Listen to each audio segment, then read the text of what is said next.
Welcome back to the Alibaba Advanced Success Guide, and in this video we are going to be discussing narrowing down your good product ideas.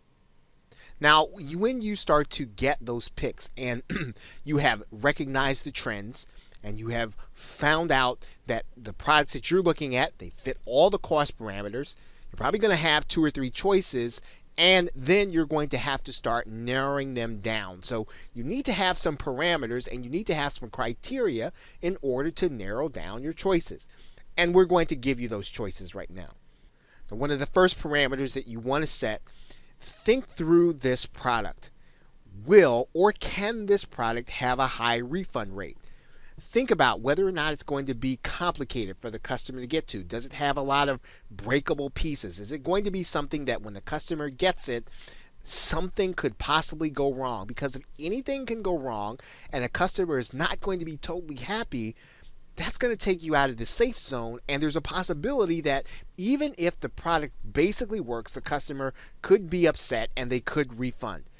These are products that if you can, you want to eliminate them from your final choice. Another factor to think through is this. Will the product be expensive to ship? Is it going to be bulky? Is it going to be something that's going to require special packaging? Is it going to be fragile? Anything that's going to cause you to have to spend extra money to ship, you want to think about maybe eliminating that. If you have 2 choices and one's going to be expensive to ship, eliminate the one that's expensive to ship. One thing to think about with products that are expensive to ship is that customers tend to shy away from those products. They don't necessarily want to pay extra for shipping. So think about, if you have 2 choices and one is expensive, move away from the one that is expensive to ship. Now here's an important factor. Will the customer have the expectation that the product is going to last a long time? Are they going to expect it to perform at a high level for a long time? Once again, this is the kind of thing that could really torpedo your seller rating if a customer is going to expect that this is going to be a product that's going to basically be durable and last a long time. If you have one product and the customer is going to have high expectations versus another product, again, that doesn't mean that you want to shy away from high expectations. It does mean that if you have 2 choices and a customer is going to really expect this to be a top performer for them for a long time, you want to shy away from that product. Now, will the customer expect extras and education? So as you start to think about whether or not you're going to go with a certain product, are you going to have to educate that customer outside of the purchase in order to get them up to speed, in order to enjoy it?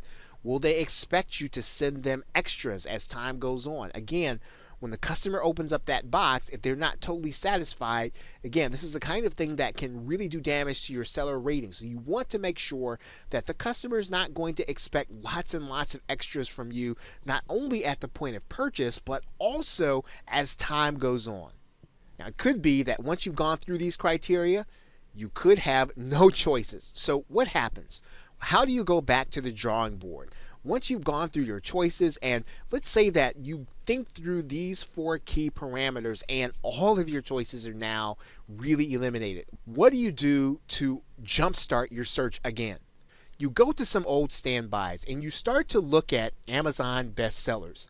Not just Amazon, but Amazon bestsellers. Amazon bestsellers will tell you where the market is exactly. Now, this is counter to one of the things that we taught earlier in the course, that you want to shy away from those products that big retailers are really selling. But in this particular case, your choices, you've eliminated them, and so now it's really time to get more specific about looking at trying to get into or find alternatives to markets that are existing in these big companies and are going to be profitable for you with all the other parameters in place.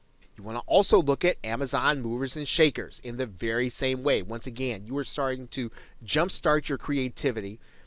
You are looking at Shopzilla top searches in the very same way. You're trying to get a sense for what are people searching for? What is the market saying? Where is the market going? You want to find out what's happening right now. And again, you are looking for alternatives. You're not looking for the exact products to sell, but you are going to look for alternatives to these products. My Simon top searches. This is the very same thing. It's going to give you an idea. What are people buying? What are people searching for? What are they looking for? You're really digging back. You're trying to restart your thinking process to go back to Alibaba and find a great product.